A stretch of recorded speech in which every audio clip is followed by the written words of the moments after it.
Subscribe Manfna Journey of Self-Realization and press bell icon to get notification for new video.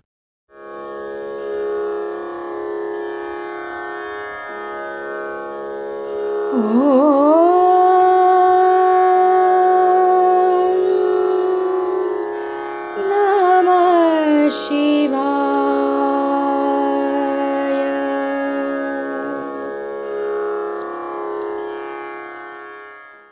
आता तुम्ही नाम घेतलेलं आहे, मी दिलेल्या आणि तुम्ही घेतलेल्या नामावर जर तुमचा विश्वास असेल आणि प्रेम असेल तर मनाची शांती ढळेल का, हा प्रश्न आहे. आणि ती जर ढळत असेल तर त्या नामावर आपला तेवढा विश्वास आणि प्रेम नाही आणि तिथे आपण कमी पडतो, हे त्याचं उत्तर. प्राप्त झालेली परिस्थिती,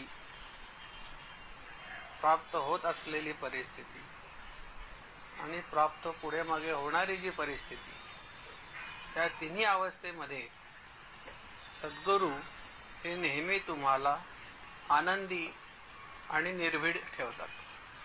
शब्द नीट ऐका की आनंदी आणि निर्भीड. की सद्गुरू म्हणजेच आनंद आहे असं जर आपण म्हटलं तर ते तुम्हाला आनंदी ठेवायचं काम करतात. पण ते कधी, की आपण जेव्हा सद्गुरूंकडे त्या दृष्टीने बघू तेव्हाच ते माहिती पडतं. ते बघितलं नाही तर माहिती पडत नाही. बघितलं नाही की तिथे आपली विकेट त्या दिवशी पडली. मग कुठेच तुम्हाला दुनियेत कुठेच तुम्हाला आनंद मिळणार नाही. आणि दुनियेत तुम्हाला आनंद आनंद म्हणून जो काही दिसेल तो क्षणभंगूर असेल, तेवढ्या क्षणापुरता. पण मी सांगतो त्या पद्धतीने सद्गुरूंकडे पाहिलं. आता कशी पद्धत की सद्गुरू आताही नाही म्हटलं ते वाचनात वाचना बुडवा, त्यांचे विचारात विचार बुडवा, त्यांच्या कार्यात तुमचं कार्य चालू, हे सगळं जरी आहे तरी हे करायचं गमक काय. तर त्याचे उत्तर मी त्या अमृतधारात देऊन ठेवलेलं आहे की सद्गुरू आणि नाम एकाच नाण्याच्या दोन बाजू आहेत. इतर मार्गाने जर आपल्याला सद्गुरूंना वाहून घेता येत नाहीये, शक्यच नाही. म्हणजे इतर कुठले मार्ग आहेत काय माहिती आपल्याला की कुठल्या मार्गाने सद्गुरूंना प्रसन्न करायचं आहे, माहितीये? नाही माहिती. मग सद्गुरूंना जर धरून ठेवायचं आहे आणि सद्गुरू आणि नाम हेच जर एकाच नाण्याच्या दोन बाजू आहेत तर त्यांनी जे आपल्याला दिलेले नाम आहे ते आपण धरून ठेवायला पाहिजे.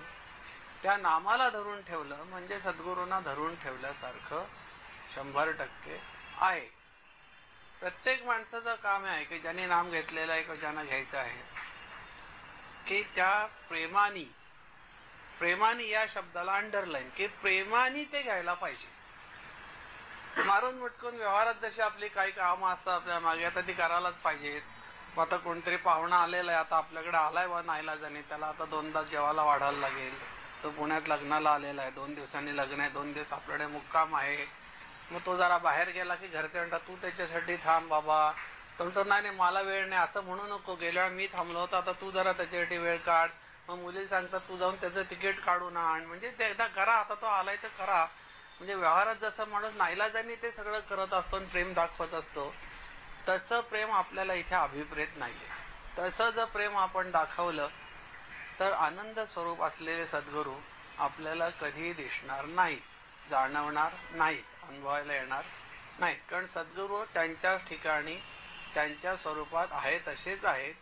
बघायचा चष्मा बदलला, त्यांच्याकडे बोलायचा विचार बदलला, त्यांच्याशी वागायची पद्धत बदलली की ते वेगळे दिसायला लागतात. आणि ह्या सर्व गोष्टी कुठून चालू होतात?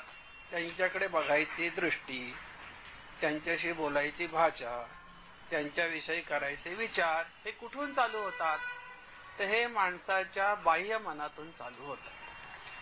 सद्गुरू कुठे वास करून असतात? मी नेहमी काय सांगतो की सद्गुरू कुठे असतात? हे सद्गुरू कुठे आहेत की चराचराला भरून उरलेले आहेत, तसे ते आपल्या अंतर्यामी आहे.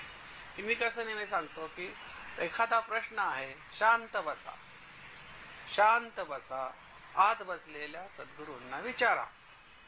सद्गुरू म्हणजे इथेच बसले तेवढ्याच लोकांचे नव्हे, ज्यांना सद्गुरू हे तत्व माहिती नाही त्या लोकांच्या मध्ये सुद्धा ते बसलेले आहेत. ज्यांना सद्गुरूंची ओळख झालेली नाही त्यांच्या मध्ये सुद्धा ते आहेत. तुम्ही म्हणाल ज्यांनी फक्त नाम घेतलं त्यांच्यामध्येच आहेत का? तर नाही.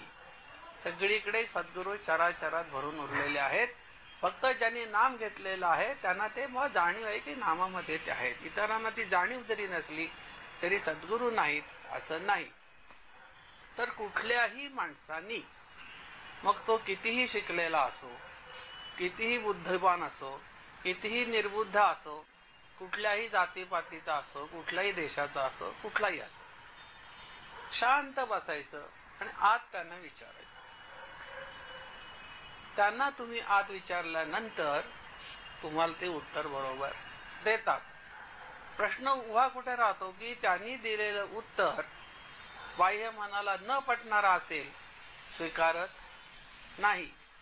आपल्या मनासारखंच असेल, आनंदाने उड्या मारतो की सद्गुरू माझ्या बरोबर आहेत.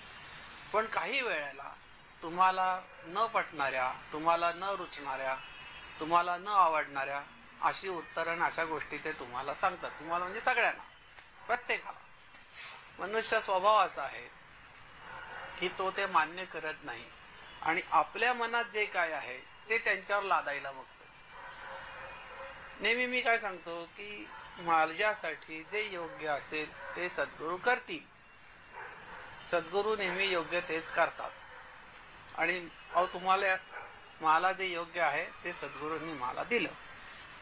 हा जर आपला भाव असेल तर माणसाचं स्थैर्य आणि शांतता अजिबात ढळणार नाही. आणि हा सर्व प्रवास माणसाच्या बाह्य मनातून चालू होतो. सद्गुरू अंतर्मनात बसलेले आहेत. आहे की नाही? आत्ताच्या याच्यामध्ये कळी काळाचे भय न धरा, कळी काळाचे भय न धरा. कशाचं? त्यांचं नाव घेतल्यानंतर, नाव म्हणजे नाम, की कळी काळाचं सुद्धा भय बाळगू नका. कळी काळ सुद्धा तुमच्यावर मात करू शकत नाही, एवढी जर त्यांची महती आणि तेच आपल्या आत बसलेले आहेत. तर त्यांच्याशी संवाद साधायचं माध्यम हे तुमचं बाह्य मन आहे. प्रत्येकाचं, तुमचं म्हणजे माझं सुद्धा, मी काही तुमच्यातून वेगळा नव्हे. तर त्या बाह्य मनातून तुम्ही आत काय द्यायचंय? प्रत्येकाने आपल्या बाह्य मनातून आपल्या आत बसलेल्या सद्गुरूंना काय द्यायचंय हे प्रत्येकाने ठरवायचं. प्रत्येकाने की सद्गुरूंना मी काय देऊ. एका सत्संगातले सद्गुरूंना प्रसन्न करायला काय लागतं? एका सत्संगात मी सांगितलं की त्यांना काय पेढेवरती द्यायचे, पैसे नेऊन द्यायचे, कपडे द्यायचे, स्थावर जंगम द्यायचे, गाड्या द्यायच्या, इम्पोर्टेड गाड्या द्यायच्या, काही नाही. त्यांना ते काही लागत नाही. तर सद्गुरूंना तुम्ही निस्सीम प्रेम द्या आणि सद्गुरूंनी तुम्हाला जे नाम दिलं ते नाम दिवस रात्र घेऊन तुम्ही त्यांच्या जवळ द्या. म्हणजे सद्गुरूंना काय द्यायचंय मला? तर माझं वागणं, माझं बोलणं, माझं चालणं, माझी कृती आणि मी कुठल्या तऱ्हेच्या फळाच्या अपेक्षा धरतो ती अपेक्षा, या सगळ्या गोष्टी सद्गुरूंना द्यायच्या. त्या द्यायच्या म्हणजे कशा द्यायच्या? तर हिने कसं घडलं की सद्गुरूंच्या वासनेत शिरून द्यायच्या. सद्गुरूंच्या वासनेत शिरायचं म्हणजे काय? की सद्गुरूंची इच्छा काय, की सद्गुरूंना या फळांविषयी सद्गुरूंची कल्पना काय, सद्गुरूंना काय आवडतं यातलं. की एका सत्संगात सांगितलं की स्वतःसाठी जगणं सोडून दुसऱ्यासाठी जगायला शिका, म्हणजे तुम्हाला या रामनवमीचा संदेश कळला तर मी दिलाय. की सद्गुरूंना काय आवडतं की स्वतःच्याच पानापुरता विचार करू नका, की सगळ्यांसाठी विचार करा. जसं आपल्याला कोणी 2 शिव्या दिल्यावर त्रास होतो तसं दुसऱ्याला आपण शिव्या दिल्यानंतर त्रास होतो, याचा विचार करा. साईबाबा कसं सांगतात की त्याला मारलं तरी मला त्रास होतो, कुत्र्याला मारलं तरी माझ्या पाठीवर वळ उठतात. म्हणजे सर्वानुभूती एकच आहे. ही जाणीव साईबाबांनी कशी करून दिली तशी जाणीव आपण थोडीशी, म्हणजे सद्गुरू जसे मी कसं दिलंय की माझे सद्गुरू विशाल आहेत. सद्गुरूंची विशालत्व आता किती सांगता येत नाही. मग आपण आपल्या मनाची थोडीशी धारणा तेवढं विशाल व्हायला केली पाहिजे. विशालपणा आला पाहिजे आपल्या अंगात. की बा चहा पितोय, शेजारी दुसरा माणूस आला, अर्धा कप चहा घेतोच का रे? तो मी घेतोच असं कधी म्हणेल असं सांगता येत नाही, पण आपलं म्हणायचं काम आहे का? माणूस करतो का शुल्लक गोष्ट? चहा सारखी शुल्लक गोष्ट माणूस दुसऱ्याला चहा तरी अर्धा कप द्यायची भाषा करतो. कुठल्या गप्पा मारत जातो? म्हणजे या आपल्या स्वतःच्या घरापासून, आपल्या वागण्यापासून ही सुरुवात होते. दुसऱ्याकडे बघायची गरज नाही की दुसरा माझ्याशी असा वागतोय, तिसरा मी दुसऱ्याशी कसा वागतो. सद्गुरूशी लोक लहान तऱ्हेची वेडी वाकडी वागली, सद्गुरू त्यांच्याशी कसे वागतात हा थोडासा सद्गुरूंच्या विचारातून, सद्गुरूंच्या विषयातून, सद्गुरूंच्या वासनेतून तुम्ही विचार करा. सद्गुरूंची वासना कशी? सद्गुरूंना दुसरे लोक त्रास देतात, काही करतात. सद्गुरू परत वेळानंतर त्यांच्याशी आपलेपणाने त्यांचं काय असेल कसं वागतात, हे एवढं त्यांना कशामुळे साध्य झालं? तर त्यांच्या आत बसलेल्या त्यांच्या सद्गुरूंकडे ते सतत या तऱ्हेने त्या वासनेतून बघतात, म्हणून त्यांना ते साध्य झालं. मग आपल्याला ते जमलं पाहिजे, ते जमवायचा प्रयत्न करायचा. म्हणजे आपले जे बाह्य मन आहे, त्या बाह्य मन हे माध्यम आहे. त्या माध्यमातून आपण त्यांच्याकडे जात असतो. काहीतरी माध्यम लागतं का नाही? कुठे जायचं तर काहीतरी माध्यम लागतं का नाही? तुम्हाला आता घरी जायचं, काहीतरी माध्यम पाहिजे का नाही? कसे जाणार तुम्ही? तुम्ही काय वायुमार्गाने जाणार आहात का? वायुमार्गाने पण जाणारे असतात, पण ते तुम्हाला अवगत नाहीये. तुम्हाला अवगत काय आहे की स्कूटर काढायची, मोटरसायकल काढायची, गाडी काढायची, त्याच्यातून तुम्ही जाणार. म्हणजे ते तुमचं माध्यम आहे. तर कुठल्याही ठिकाणी प्रवास करायचा असेल तर काहीतरी त्या प्रवासामध्ये तुम्हाला माध्यम लागतं. तर तुमचं बाह्य मन हे त्याच्यासाठी माध्यम आहे. त्या माध्यमातून तुम्ही उतरायचं. मग बाह्य मन माणसाचं कसं पाहिजे, हा मुख्य भाग त्याच्यातून येतो की बाह्य मन कसं पाहिजे. कसं पाहिजे बाह्य मन? प्रत्येक माणसाचं मन, दोन मन, अंतर्मन आणि बाह्य मन. सर्व गोष्टी बाह्य मनाच्या सहाय्याने करतात. अंतर्मनाला विचारतच नाही. ज्या दिवशी अतिरेक आणि काही भयंकर परिस्थिती येईल ना, तेव्हा शांत बसतो. काय करू, काय करू, काय करू? कुणी सांगितलं लॉटरी लावायला, कुणी सांगितलं लॉटरी लावायला? नुसता शेजारी लावतो, हा लावतो, तो लावतो, मग हा 1000 रुपये लॉटरीत लावतो, लाखो रुपये घालवतो आणि हातात कर्ज वाढायला बसतो. लॉटरी लॉटरी मग आता बसतो विचार करत करत करत करत आणि त्याच्याशी बोलत असतो स्वतःशी. कुणाशी बोलत असतो? कुणाशी बोलत असतो त्यावेळेला? सद्गुरूशी बोलत असतो. पण स्वतःशीच बडबडतो. स्वतःशी म्हणजे कुणाशी बोलत असतो? स्वतःला अपराधाची भावना निर्माण होते. स्वतः मी खूप अपराधी आहे असं म्हणून 2-4 तोंडात मारून घेतो आणि बोलत असतो स्वतःशीच. कुणाशी बोलतो? आपल्या आत बसलेल्या सद्गुरूंशी बोलत असतो. आणि ते सांगत असतात की सांगितलं कोणी तुला उपद्व्याप करायला, की शेजाऱ्याने लाख रुपये लावले म्हणून तू सगळे बायकोचे दागिने घरदार विकून ते लावलेस आणि आज तू कर्जबाजार भिकारी झालास. रोजची अर्धी भाकरी म्हणजे ती घालवलीस आणि उद्या भीक मागायची वेळ आली बायका पोरान तुला. कुणी सांगितलं हे करायला? म्हणजे ते आतून सांगत असतात की नाही. पण हे कधी बोलतो तू?